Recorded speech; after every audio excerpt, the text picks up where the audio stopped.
Good evening. You can tell people are having fun when it's hard to get started. Good evening, everyone, and welcome to ICCP and our new building. It's great to have all of you here, to be in this blessed space on this blessed day, right in the middle of the month of Ramadan. And hopefully, in the next hour or so, we're going to be breaking bread together and ending our fast. We hope it's a source of nourishment, both physically and spiritually for you and for your families. So really, I just want to extend a very warm welcome on behalf of the entire ICCP team, our trustees, our management, our volunteers, Dr. Tariq, who I'll introduce in just a moment, and Qari Anas, and myself, Imam Rafai. The three of us form the Imam team over here. And later on, we'll be introducing, the green team and the other teams. They don't all rhyme.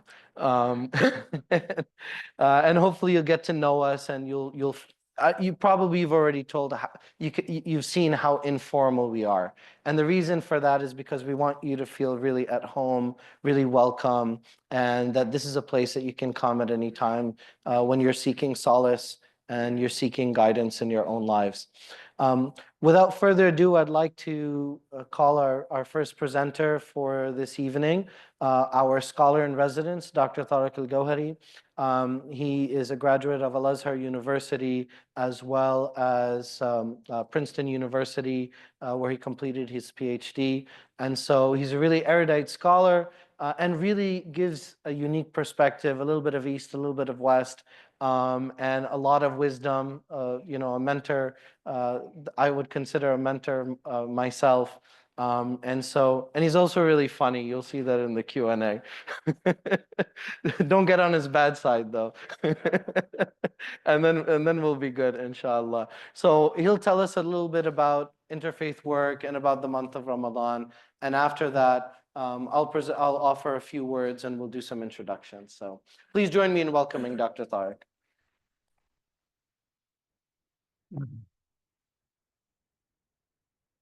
Greetings, salam alaikum to everybody. In the name of God, the most merciful, the most compassionate. One of the beliefs that we have in Islam is that we are constantly surrounded by angelic agents and satanic agents. And I use the word agent and not force because we actually don't believe that there's any force or power except that which is derived or given from the Almighty. Now, some Muslims do believe that there are satanic forces. And what they mean by that is it's a very easy way to place all of your problems on something else. Now, we have these agents around us and they help us or they don't help us. They whisper to us in positive ways and negative ways. But one of our beliefs is that in the month of Ramadan, those satanic agents are shackled. And what that means is about 24 or 48 hours into the month of Ramadan, you're standing there by yourself and you realize, oh, I'm the problem. Oh, so if I believe that these agents are not there to push me in a negative way, and I find myself going down the negative way in the month of Ramadan, then it's really it's me. And one of the things that we think about in the month of Ramadan are the things that we carry throughout the year. I remember when I was in high school, we read this novel by Tim O'Brien, The Things That They Carry. I know this dates me a little bit, but it's about the Vietnam War. I mean, I'm not that old, but it is about the Vietnam War. And I remember reading that book. It's a very moving book. It's a very simple book to read. And he's a brilliant writer. I think he's still alive, and he's even a bit more brilliant presenter.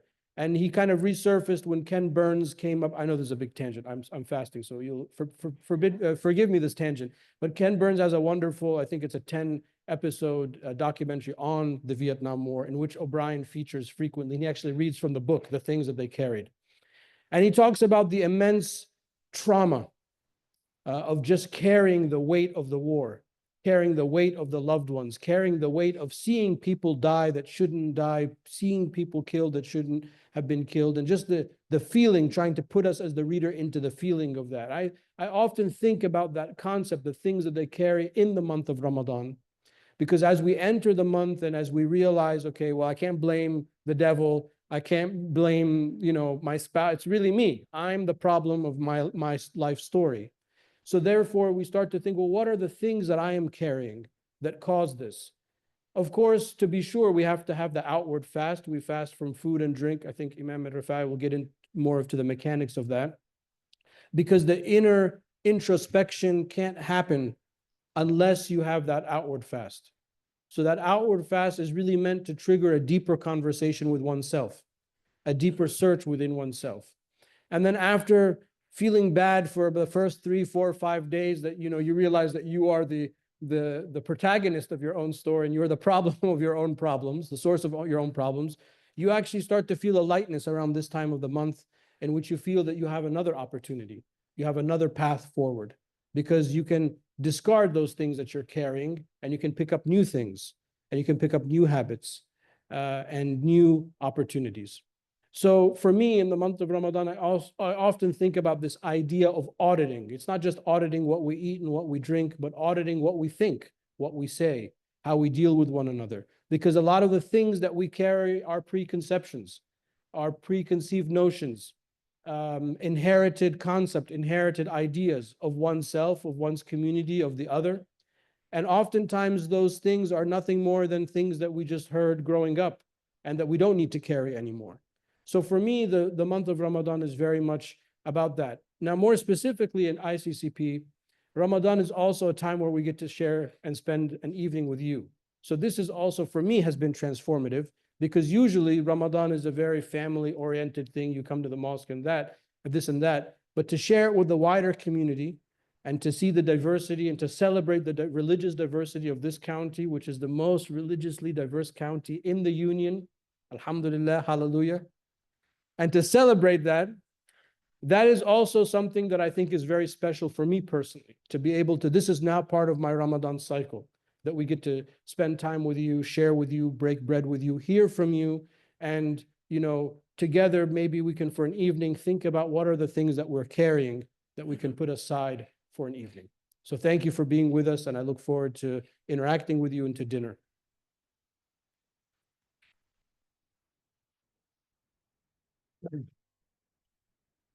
Thank you, Dr. Tariq, and thank you for not talking about fasting. So I have something to talk about.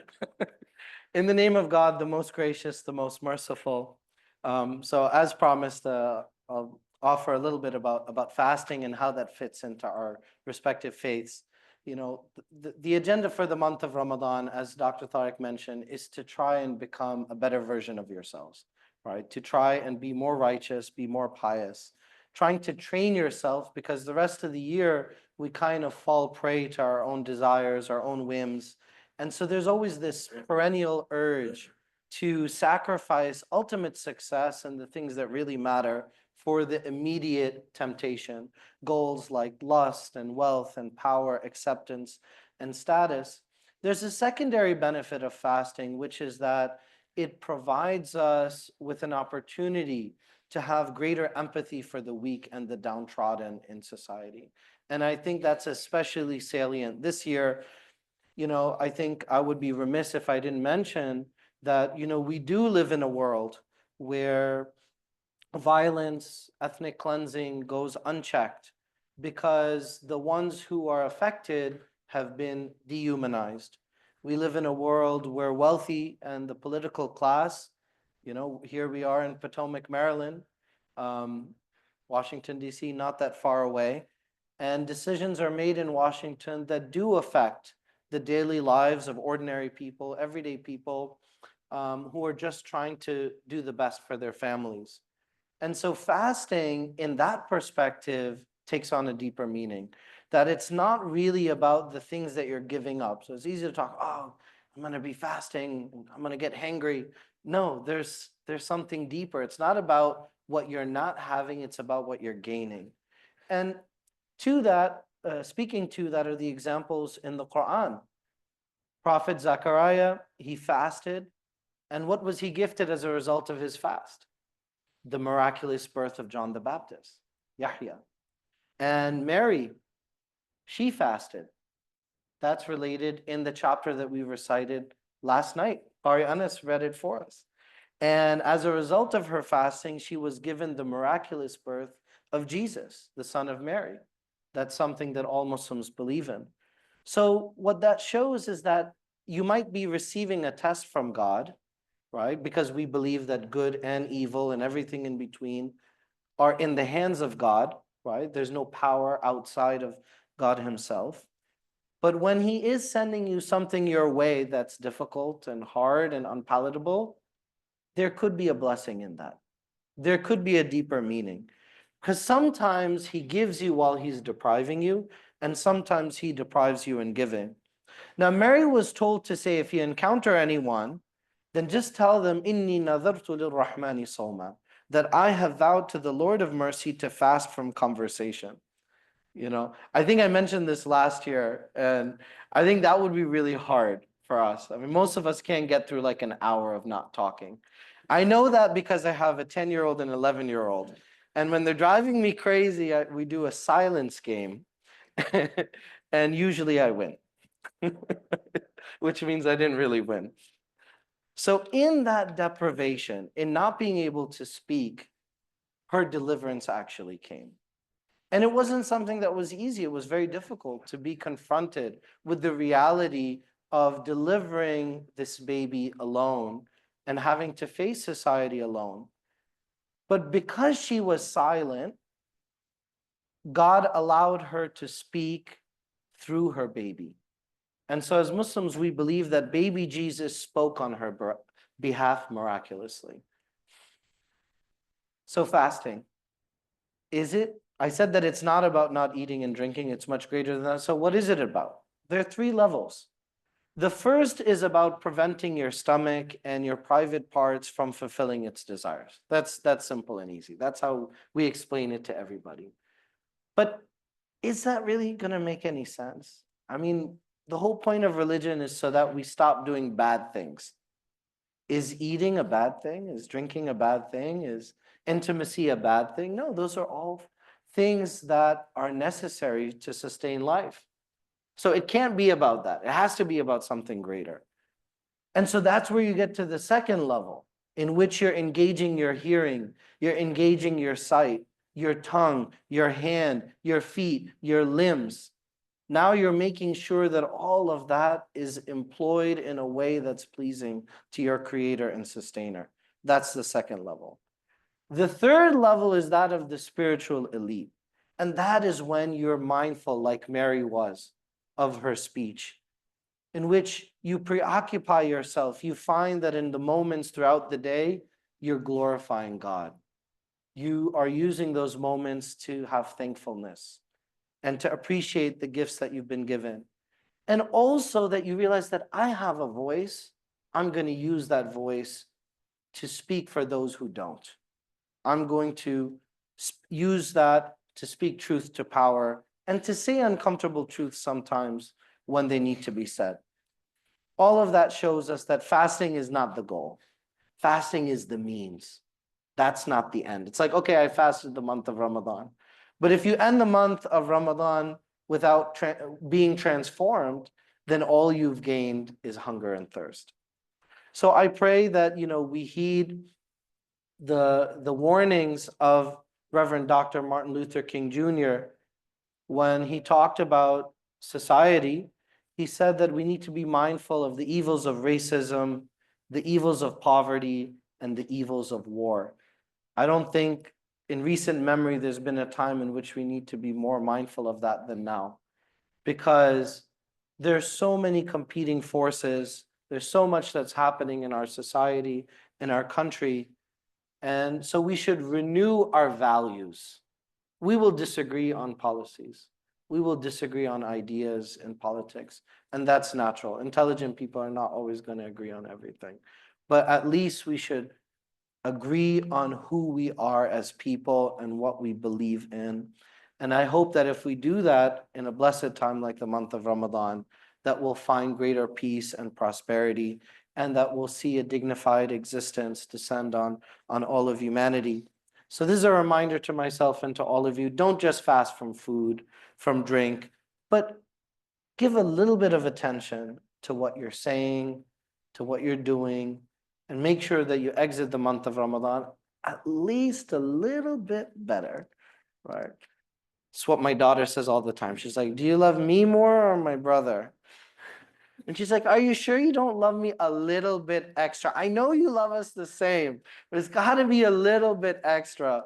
So that's what I'm saying. This month of Ramadan, you can be the same way that you came in, but just be a little bit extra, just a little bit better. And if we do that every month and every year, then over time, you'll find that you are actualizing the best version of yourself that you can be. May God guide us to the straight path and unite us in faith and service.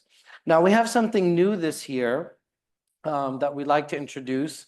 Hopefully our team is ready to go. We're going to be showing a video that we put together of the interfaith work that we've done over the years. It's especially salient while they're getting that ready. I think it's almost ready. I also want to mention that this year, we're very pleased to announce that ICCP is going to be hosting the PAIC, Potomac Area Interfaith Community Thanksgiving Service. So I want you guys to put it on your calendars. I believe that it's on Wednesday, the 19th. I don't know if We have a date already. Yeah, of course. These are we're faith- Potomac we're- A-type But we're faith personalities. leaders, we're like if all the faiths come together, it must be the worst schedule. Yeah. The worst scheduling. That's amazing. You know, we both studied in Egypt, and when I first went to Egypt, I had a friend that worked in IBM, and he said, I know you're from New York, and that's IBM headquarters. He said, in Egypt, we have our own IBM. It's Inshallah, Bukra, Ma'alish, which means God willing, tomorrow, and don't worry about it. They said we have IBM technology as well. So I hope that you guys are able to join us. And for now, please join us in watching the interfaith video. Thank you.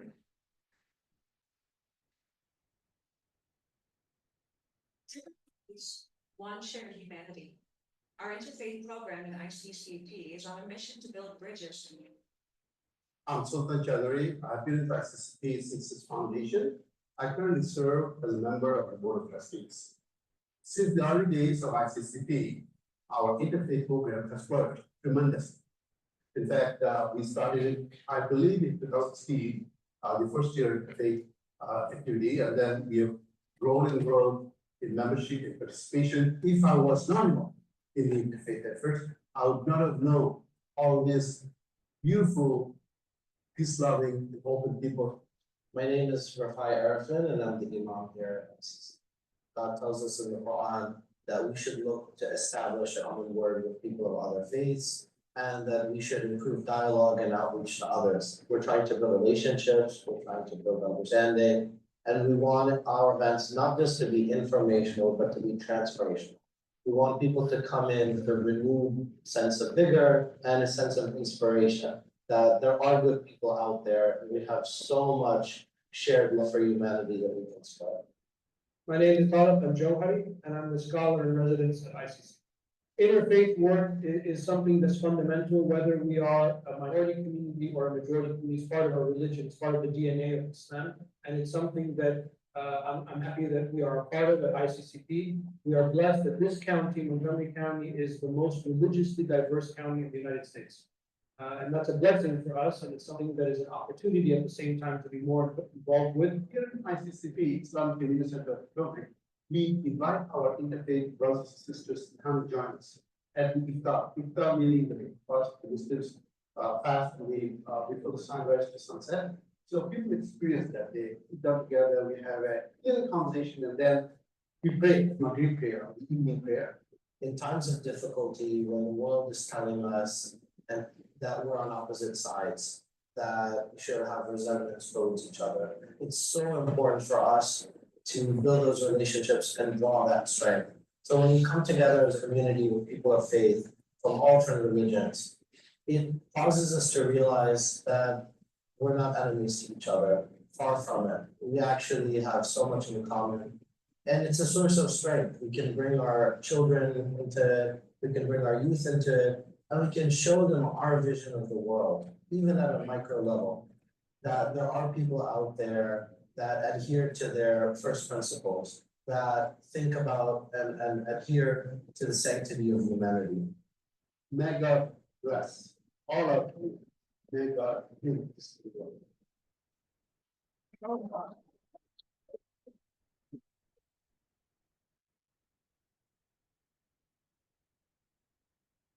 So, Dr. Tariq, are you moving to LA anytime soon? Now that you've made a big debut. I'm gonna channel my inner YouTuber and ask you guys, because I see Mariam over there, she's in charge of our social media. You know, please like it and share it. Because Subscribe, like, and share. See, I'm not good at this. The professionals right here. Subscribe, like, and share. And hopefully, you know, we can engage using social media as well. Now we're transitioning to the next part of the program, which I think is more fun. It's a forum for us to discuss and to get to know each other. Before we open it up to question and answers, I would like to ask the clergy to introduce themselves. And then at the end, we'll have an opportunity for the lay community members if you want to talk about your experience as well. But at this point, I would like to just go around for the clergy. To begin, I'd like to ask Reverend Casey if he would introduce himself and say a few words, and then we'll go around. Oh, my. Casey Caseman. I've been, I tell you, I'm just so moved having been here back when there was this home that hadn't been occupied for a time. And to be here tonight with you, and how appropriate it is with all of us, which is symbolic of the community that you have formed. What I'm experiencing here tonight with this iftar dinner and a time to be sharing and reflecting is, well, it's the reason why the Muslim faith is the fastest growing of all major faith traditions in our world. This is what we all need.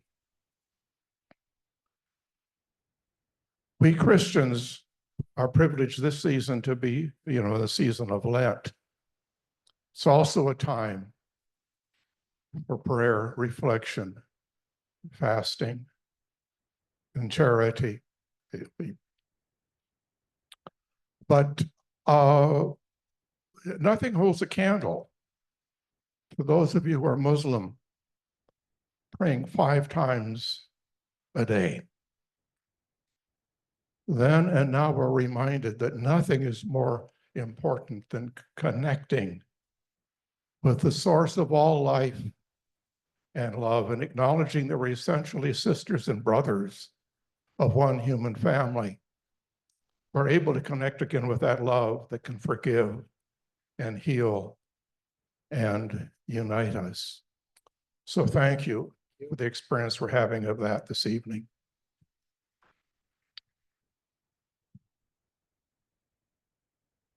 So I'm going to go around, and as I mentioned, we'll have an opportunity for the lay community members to speak as well. But I would like, you know, our clergy members, just introduce yourself. Would you please? Good evening and happy Ramadan. And very good, happy to every time meeting with the Casey man and Reverend Casey man and other friends. And this is Southeast Asian, many countries that together celebrate this Ramadan. We're very happy, joined and sharing their great opportunity with the loving kindness practicing there, with the generosity practicing there, with the Ramadan holy month, and like a full moon for our Sri Lankan Buddhist way also. Really appreciate. I'm a Bante Uparatana from Maryland Buddhist Vihara. I'm a founder of the temple, and I've established a couple of other temples in Texas, Austin. And same time, I'm since 1987 to presently Buddhist chaplain at the American University. There's also very good community together all spiritual work together. Thank you so much for your invitation. I'm very happy to keep my service to the community. Wish you all the best. Happy Mubarak.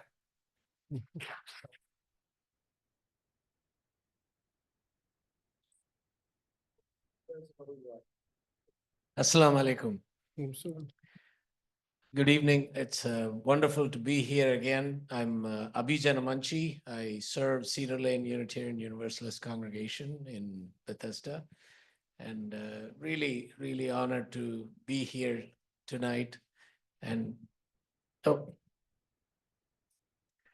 thank you. And Imam Tarek, Imam Rafai, for your hospitality and welcome. And you embody the spirit of Ramadan in both the generosity and the hospitality that ICCP demonstrates to all of us. And As do you. oh, thank you. And also the intent that this time brings. That you in turn not only practice but teach us. So thank you for thank you for being for with us. inviting us. I didn't tell him to say that. Hello, my name is Mark Michael. I'm the rector, the priest at St. Francis Episcopal Church, just up the street on River Road in Potomac. It's a blessing to be with you tonight. This is also the fasting season for us, as Casey has said, so it's wonderful to have fellowship in this way of drawing near to God and asking ourselves these important questions about his call in our life and the way that we serve him faithfully. So what a blessing to be with you this night.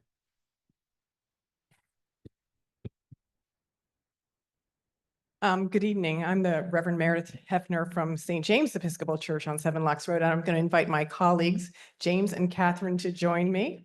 Here, James. Go ahead. Hello, I'm James Isaacs. I'm the assistant rector at St. James. I also serve as the middle and upper school chaplain at St. Andrew's Episcopal School in Potomac as well. And you know, I've been reflecting this Ramadan season about how we hear so often in the media a perspective that what the world needs to be more peaceful is for people to be less religious, less convicted by their faith.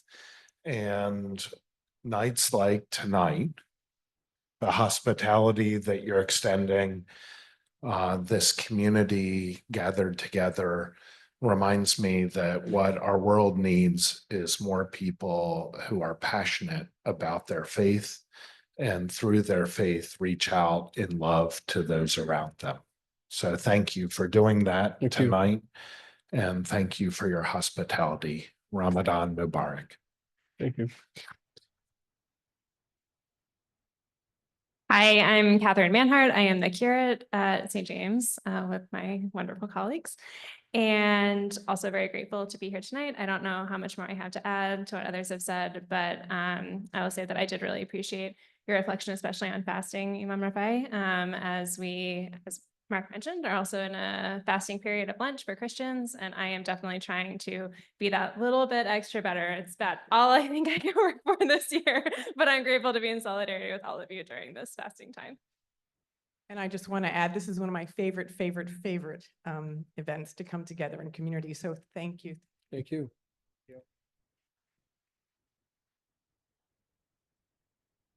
If I've missed anyone, please just let me know. Otherwise, I'll ask Kate to say a few words, introduce herself. Assalamu alaikum. My name is Kate Chance. I'm the faith liaison for Montgomery County. I'm not clergy necessarily, but I did study Islam and Hinduism during my master's program. This is my favorite time of year because I don't cook for myself for a whole month. This is Iftar number 7 for me, and I look forward to this one every year just because of the diverse religious traditions that are brought together. And I really appreciate all of the work of ICCP. So thank you for having me.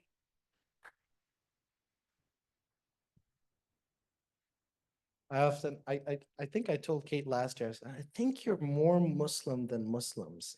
I didn't know that's possible. So now we're going to open it up to Q&A. We're going to keep the mic here just to make life easy. So if you'd like, just feel free to stand up and ask your question.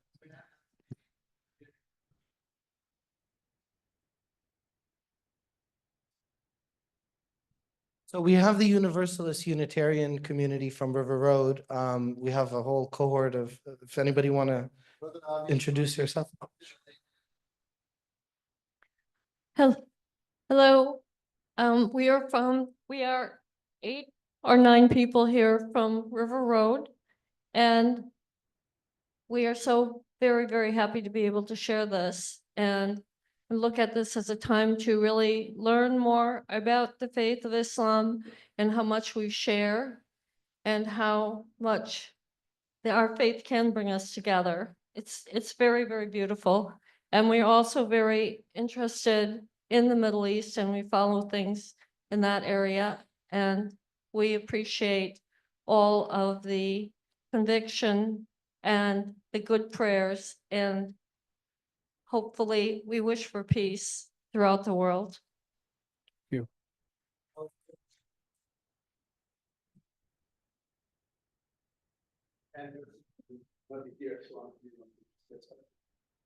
Probably,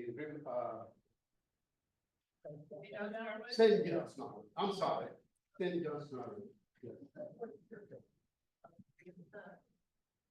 Thank you. I'm Nancy Adams, and I'm representing the Holy Land Committee at St. John's Norwood Episcopal Church. And this is one of my favorite events of the year as well. I mean, been here many times and participated in your hospitality. And we at St. John's really very much appreciate the relationship that we have with you and this opportunity to be together with so many other faiths to celebrate together. So thank you for making this opportunity possible. And we look forward to many more of these.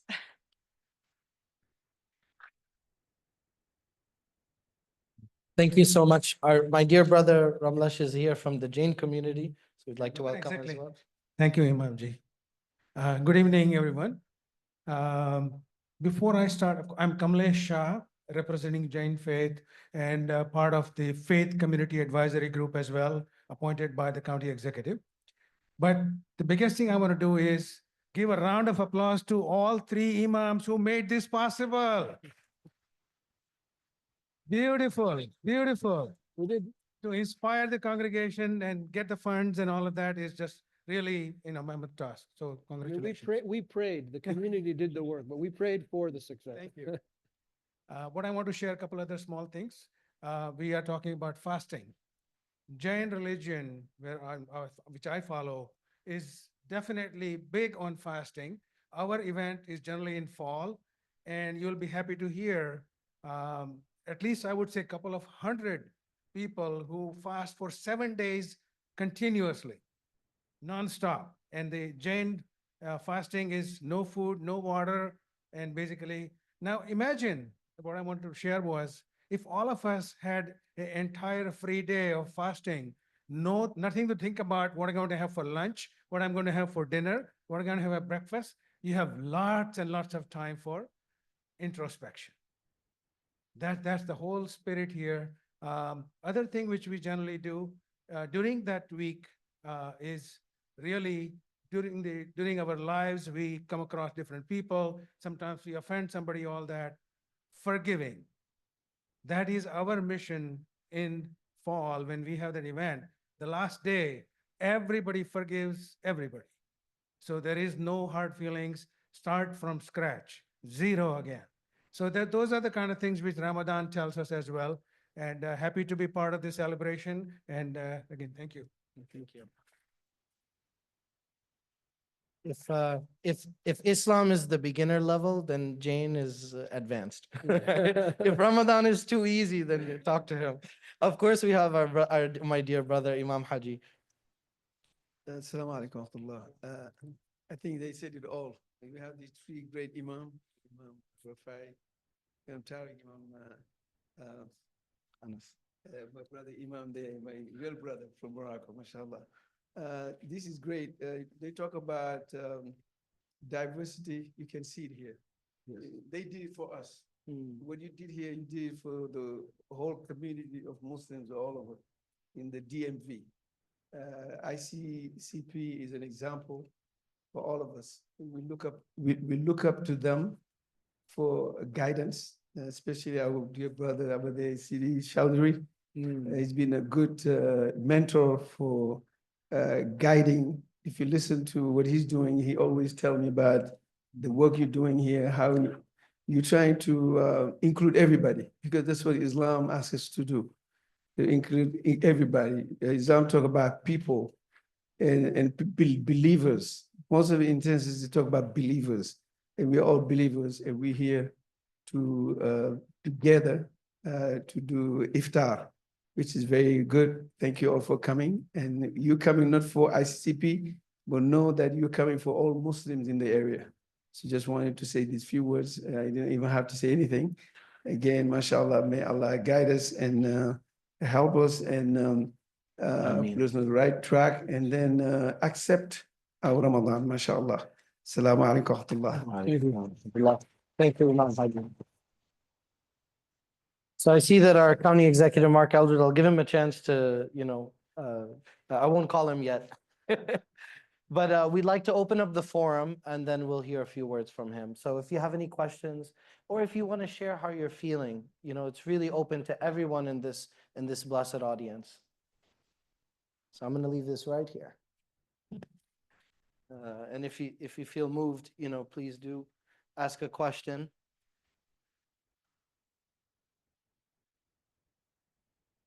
This has never happened at ICCP. Can you imagine if we did a halaqah and there were no questions? That'd be great. You just go home. Go straight to the food. My name's Kirk Campbell. I'm also from St. John's, Norwood. Thank you so much for hosting us. I have been here a few years, and this is the first time in this mosque, in this building, which I can see is new, very beautiful.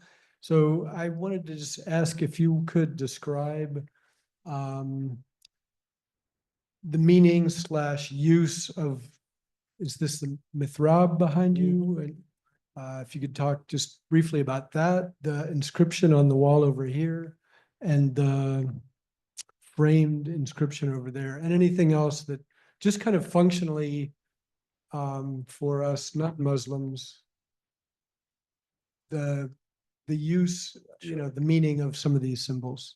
Thank you.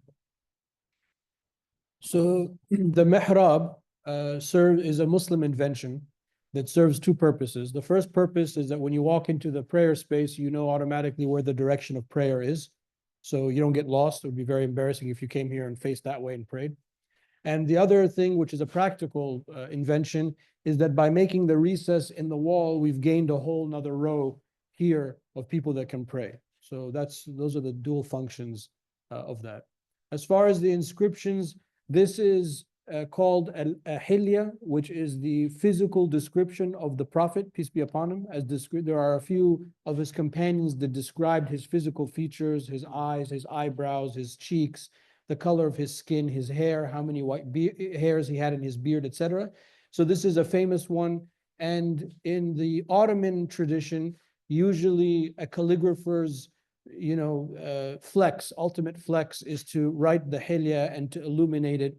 And this is a facsimile of one such, I think it's a couple hundred years old. I can't remember, do you remember the calligrapher? It's written there, but I can't. Okay. And then this is the famous verse of the throne that is in the second chapter of the Quran. It is considered one of the most important verses in the Quran that talks about the oneness of God. It's actually very similar to the Shema prayer, Shema Israel, Adonai Echenu, Adonai Echad. It's very similar to that, but a little bit longer. Was that, yeah. And if you have a problem with there's this building and there's a gap, and that all has to do with the zoning department. So talk to this so you guy. You can talk to the manager. No clipboard though.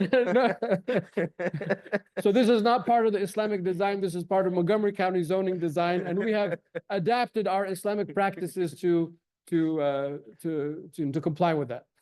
Well, I'm glad that Dr. Tariq mentioned that because, it's, being in a residential area, it was, of course, there were some tweaks and adjustments that we needed to make to the design to accommodate it being in Potomac Village. And we're very grateful for all the assistance that we got from County Executive Mark Eldridge, as well as all of the various departments, and letting us come up with a design like this that would really embrace nature and also allow us to achieve the kind of prayers that we wanted to do in a safe and efficient way. So this is we thank God first, but also we thank for all, all of those within the county who are able to help us.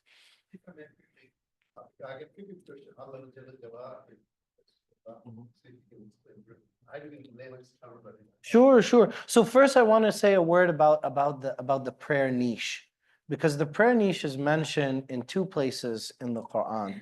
And the first place that it's mentioned is when Mary was praying in the mihrab. And because she was praying in the prayer niche, and this of course is in the temple in Jerusalem, and one day Zechariah comes in, who's a relative of hers, and sees that, she's been devoted in prayer, and as a result, she has divine, banquet that has been sent from heaven. And so he's surprised, well, how is that possible? And she indicated that it was because of the prayer and devotion that she had done in that prayer niche. And remember how I mentioned that Zechariah made a prayer and he received John the Baptist? That prayer, where he's like, well, it worked for Mary, so I'm going to give it a shot. So then he goes and he's like, okay, let me check out this prayer niche. And so it's related that he prayed in the same spot that Mary had prayed at. And so as a result of that, then his prayer is done. So there's this belief, it's not the physical place of the prayer niche. It's not like if you pray over there, it's like 10 times worth, praying over in this spot. But the idea is that be entering in the zone. When you start your prayer and you say, Allahu Akbar, God is the greatest. Now you're kind of transcending the mundane, and now you're entering fi hadratillah. Now you're in the assembly of God. Now you have a very intimate discussion with God the Creator. And so that's why there are little features in this mosque, but they're all designed to one thing, that this is not just a physical space, it's a spiritual space where you want to have connection with God. And to answer Brother Sultan's question, so on the top you see Allah Jalla Jalalu, which means, Allah is not a different God. Allah is what Christians who are Arabic speakers say God, right? So it's the word for God in Arabic, but it's unique because it can't be made pluralized and it has no gender, right? Because God, of course, has no gender. So God, Jalla Jalalu, the most majestic, and Muhammad, who we believe is the final and the last messenger.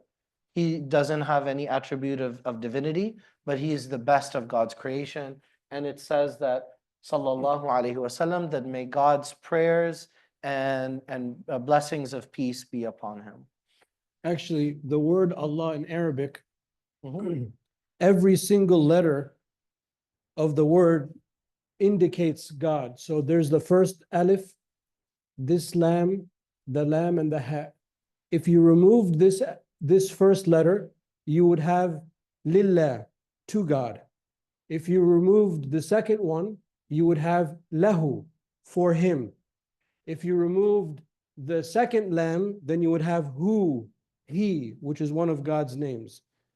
So one of the unique things about that in the Arabic language is that every single letter of the name Allah refers to God, which is, one of the miracles of the language. Okay, are there other questions, or if you'd like to speak to your experience, we'd love to hear.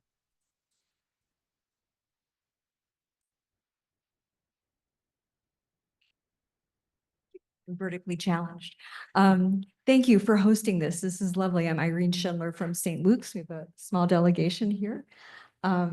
And I'm just wondering, and part of community outreach is some of us are feeling despair and anger and frustration with what's going on in our government. That's not everyone, but some of us. Yeah. And I'm wondering if there's a Muslim perspective that you could help share about how not to feel discouraged and how to feel empowered, and remember that, people that we disagree with. You touched upon it, Iman. Thank you.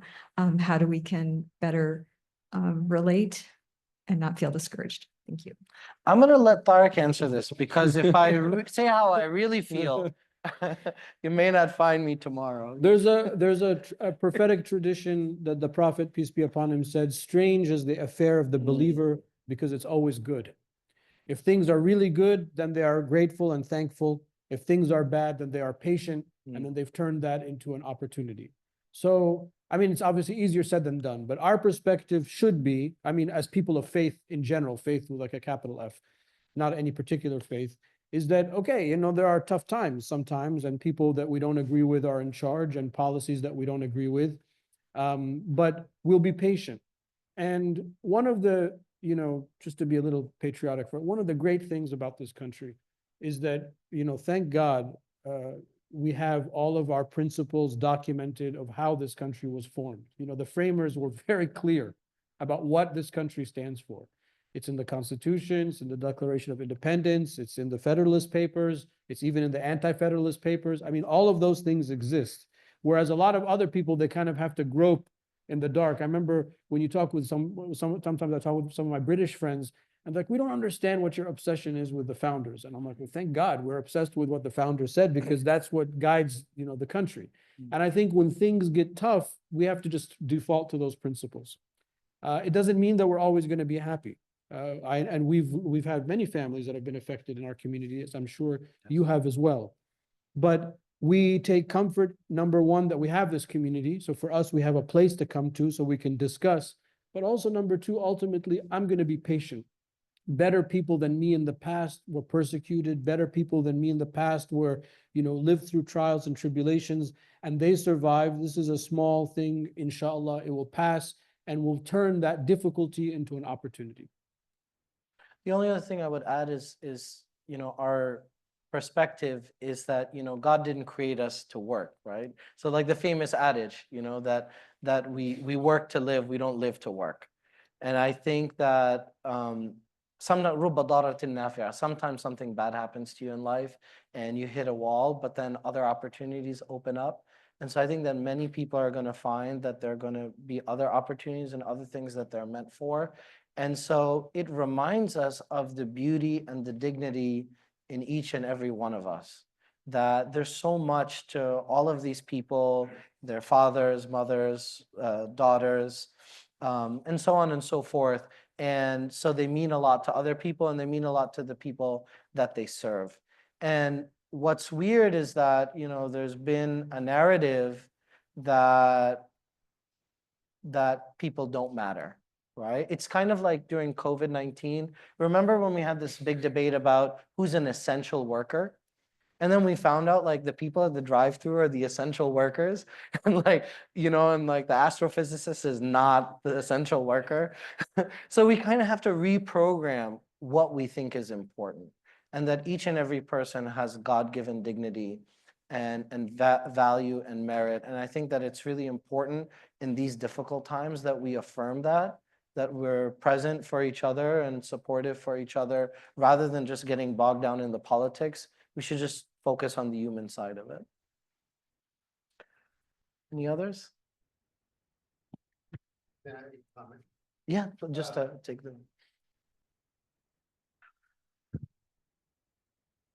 I'm saying this because we are almost coming to the end for the county executive. It's such a joy to be here. I feel grateful. We are almost celebrating the decade. This is the 10th Iftar event that we started in ICCP, and our partners have been with us all through. Although there may have been some changes, personnel and so on, but the spirit remained. And our spirit is strengthening every day. And to add to that, after we had this Interfaith Iftar, Reverend Casey introduced me to Adam Raskin of Shalom. So we started PAIC, Potomac Area Interfaith Communities. So it's a contagious spirit to be in the company of interfaith people and share each other's agonies and difficulties and try to solve. May God bless. It has been a joy and honor to be with all of us. And let's continue this effort. Thank you. Assalamu alaikum. Thank you.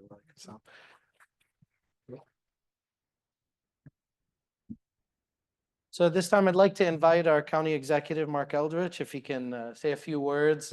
It's a pleasure to have him here at our new space. Tell us Interfaith Iftar. Please join us in welcoming him. So I've been here a couple of times.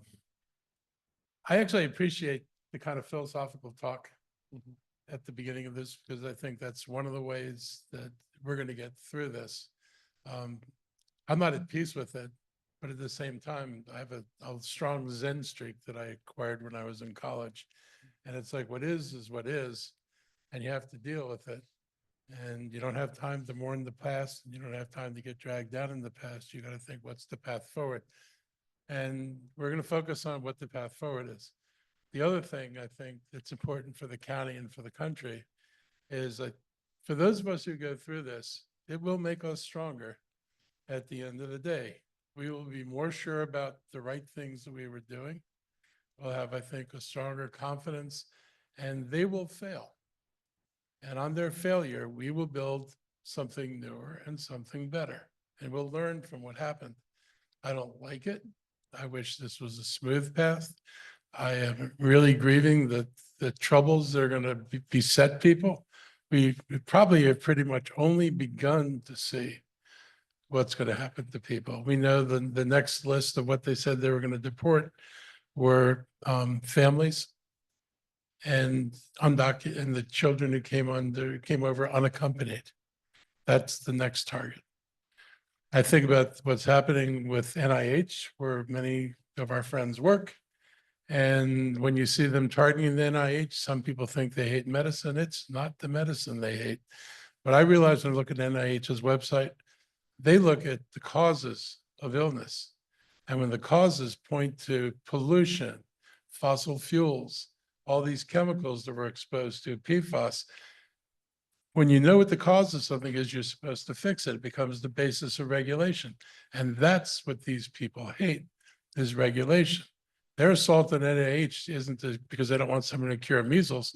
They don't want someone to find out that something that they're doing is making people sick, and they're going to have to change and make less money. That is a sad commentary on people's perspective in the world. They'd rather make people sick if it means somebody profits more. Not a good thing, not consistent with any of our values, but it is what it is in this moment.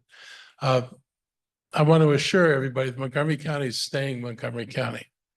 We have no intention of retreating from anything we do. We're going to continue to protect all communities.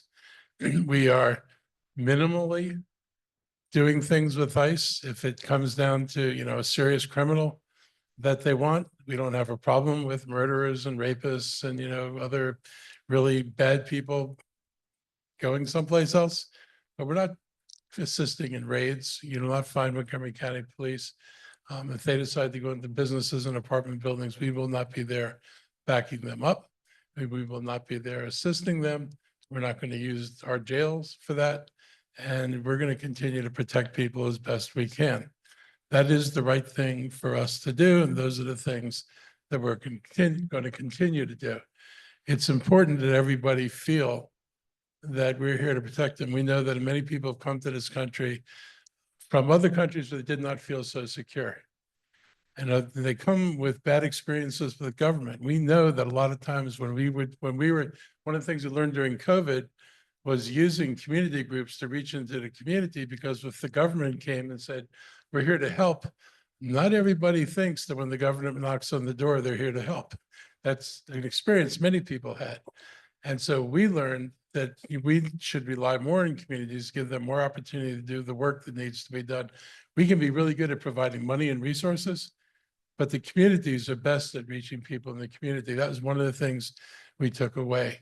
So we learned from our experience. We're going to continue to build on the things we learned. We're going to continue to fund our schools. We're going to continue to teach. I'm going to continue to use the words diversity, equity, and inclusion. And I'm trying to avoid using. I decided I would not use DEI because in my hope that somewhere some Republican will hear me say diversity, equity, and inclusion, and maybe their head will explode. And that would be a miracle. Eid. EID. I could turn Eid. it around. That would double these. So I am really, I'm not happy, but I'm comfortable that we can work through this together and that we're going to stay together as a community. It's not going to fracture us, and that we'll find ways to manage with some of the challenges they place on us. We will do what we can to help. We know it's going to be disruptive for many people, but Montgomery County, has done a lot. Our partnerships that we built mean a lot. I mean, imagine trying to do this work if we weren't doing things like this, like an ecumenical gathering of people coming together to understand each other better. If we didn't have that basis, we would be a bunch of diverse, shattered communities with no tie to each other, facing a monster that seems overwhelming.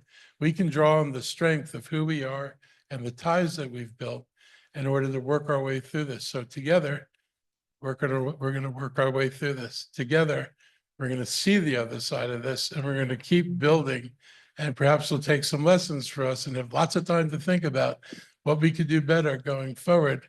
And that'll be the product of what we do once we get out of this situation.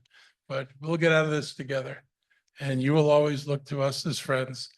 If I had known they did something strange about your building over there, I would have said, just give you a hard time. you could have just put an L on it and attached it to this building, and it would have been one building, and there are ways, but I really appreciate what you've built out here and what you're doing. And I just, in the memory of everybody who in your community and our community who has done work to bring us together, let's keep them in our memories, and let's continue to do the work that people expect us to do. So thank you for offering me a chance to come and talk to you. Thank you. Thank you. Thank you.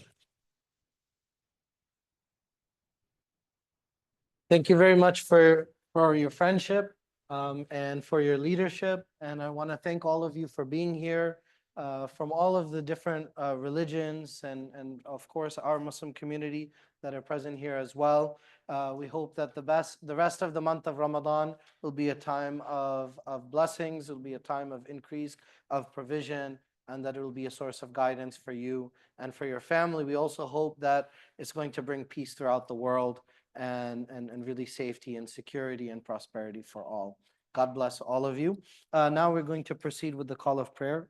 Would it be okay? Okay.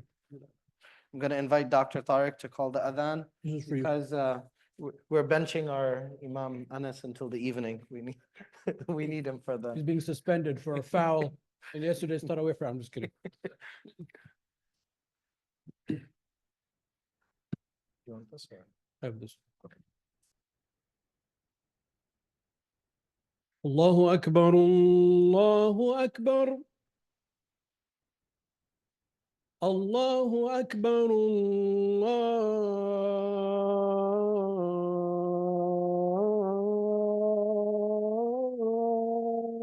Allahu Akbar.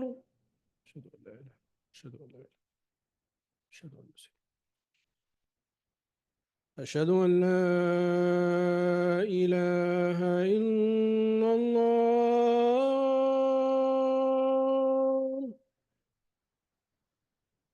أشهد أن لا إله إلا الله.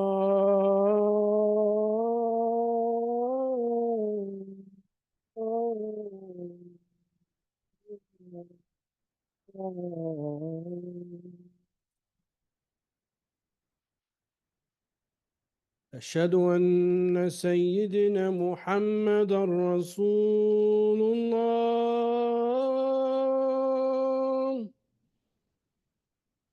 أشهد أن سيدنا محمد رسول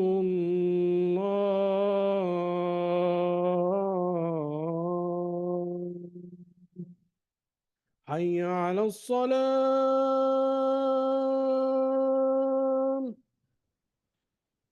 حي على الصلاة.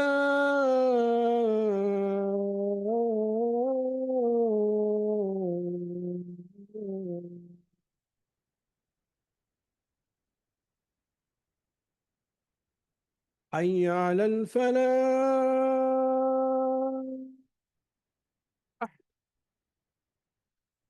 حي على الفلاح.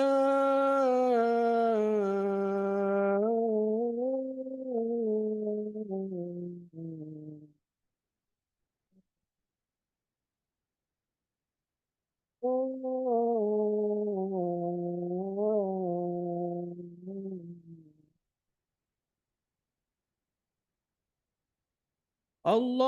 أكبر الله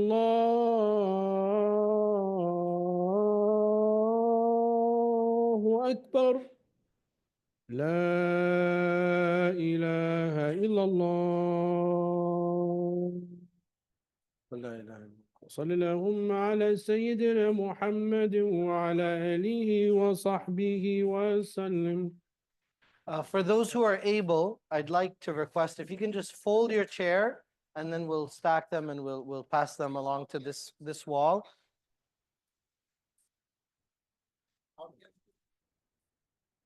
And if okay,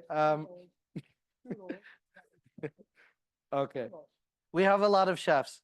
But if you're able, keep your chair other way around. If you're able, if you could fold the chair and pass it along, and we'll start to form rows. And we'd like to invite our guests. You're welcome to shift to the side, and you can observe it, and we'll explain the process of the prayer. You just heard the call to prayer that Dr. Tariq led. It means God is the greatest. He repeated that 4 times. I bear witness that there is no deity worthy of worship except for the one God. I bear witness that Muhammad is his messenger of God.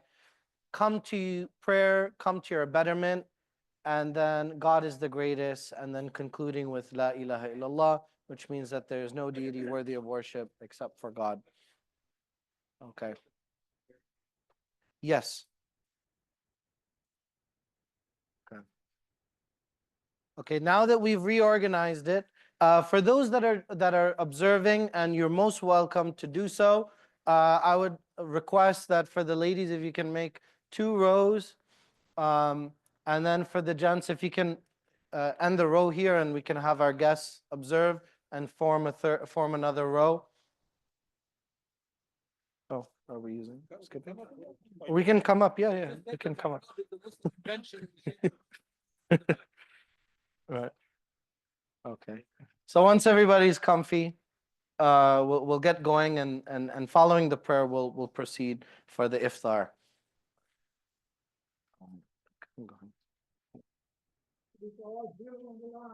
الله أكبر الله أكبر أشهد أن لا إله إلا الله أشهد أن سيدنا محمد رسول الله حي على الصلاة حي على الفلاح قد قامت الصلاة قد قامت الصلاة الله أكبر الله أكبر لا إله إلا الله.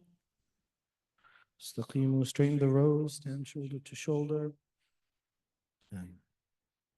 الله أكبر.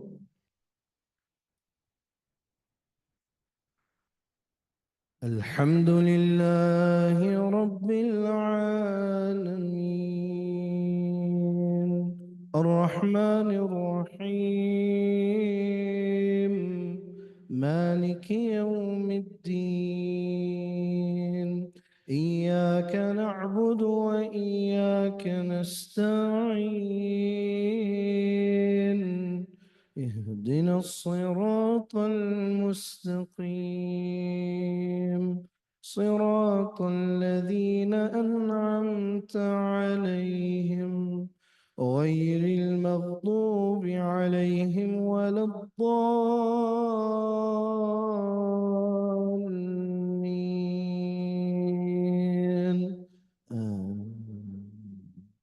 بسم الله. والعصر إن الإنسان لفي خسر إلا الذين آمنوا وعملوا الصالحات وتواصوا بالحق وتواصوا بالصبر. الله أكبر.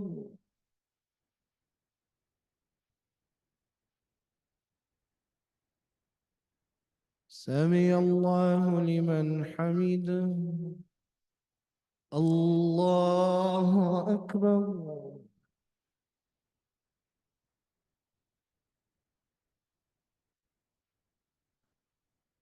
الله أكبر الله أكبر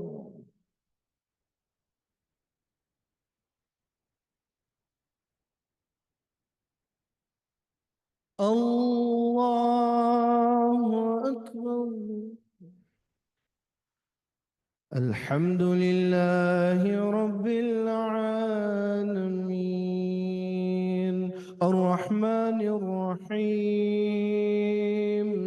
مالك يوم الدين إياك نعبد وإياك نستعين اهدنا الصراط المستقيم صراط الذين أنعمت عليهم غير المغضوب عليهم ولا الضالين بسم الله قل هو الله أحد الله الصمد لم يلد ولم يولد ولم يكن له كفوا أحد الله أكبر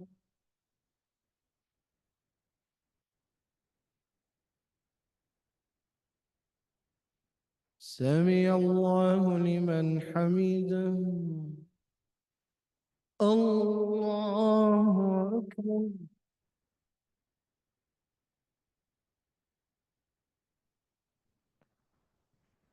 الله أكبر الله أكبر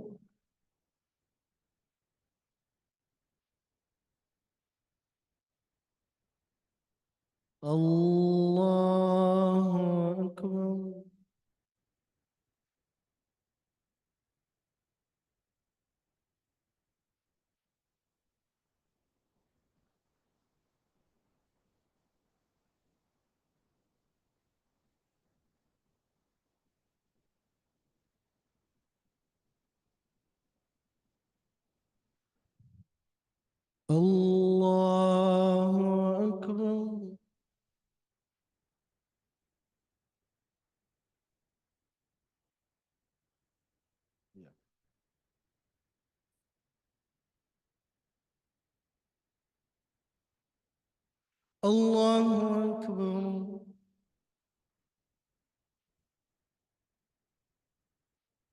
سمع الله لمن حمده الله أكبر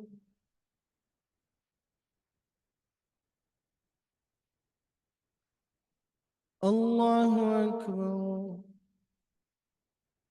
الله أكبر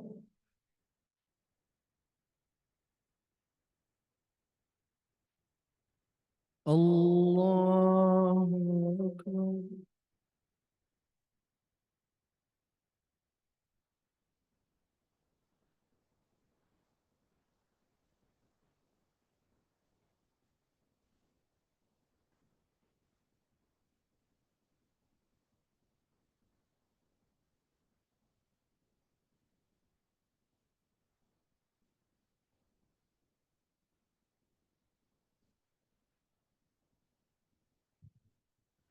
السلام عليكم ورحمة الله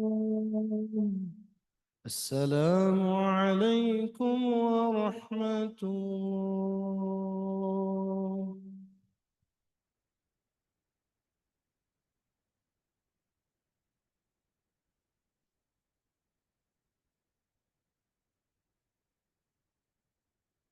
So that concludes the sunset prayer, the Maghrib prayer. As you can see, we pray with our hands, and there are different motions, with bowing and prostration, glorification of God, and praising Him. So this is a devotional prayer which we called Salah, which derives from the word Sila, which means to be connected to God. And these are the 5 prayers that were referred to earlier. Now it's the time we've been waiting for, time to eat. So everybody's most welcome to make their way out. And as you exit, you'll see ushers and they'll direct you to the area for dinner. Try to mingle with people you don't know, make some new friends, exchange numbers, and please get to know each other.